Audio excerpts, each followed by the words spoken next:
Alright, so there's that. That's new, coated, done, welded in.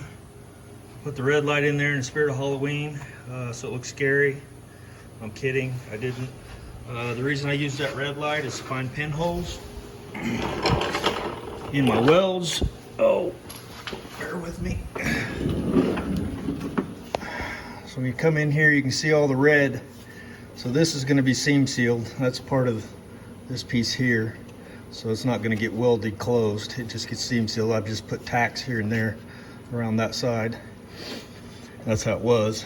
But yeah, all this in here, you can see there's no pinholes.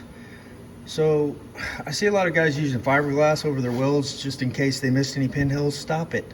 Stop using fiberglass. Seriously. Get your little red light, put behind your welds and look and make sure there's no pinholes. If you find a pinhole, just go back over and zap it again. And grind it down, make sure there's no pinholes. It's fiberglass is, it's gonna bite you in the butt, is what's gonna happen. And you put that down there, they're like, well, it's waterproof. If it gets behind it, it's waterproof on the outside. If it gets behind it, guess what happens? Oh, you got rust. So zap your pinholes, grind it down, epoxy it. Epoxy's the best friend of bare metal, and then you're good. Then you don't have to worry about it. And then you can put whatever the hell you want to on the top of that. If you want to put fiberglass on top of that, you do it. Whatever you want to do.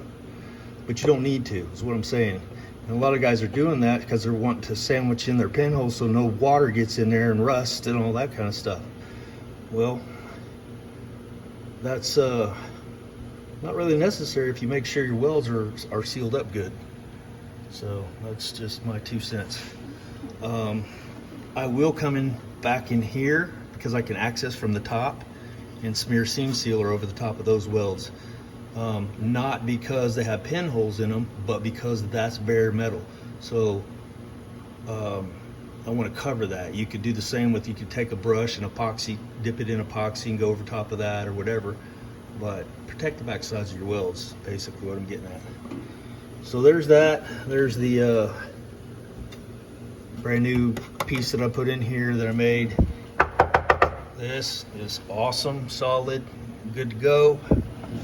So yeah, there you go. And that's done. I'll be moving on to the floor pan. So we'll talk to you guys later.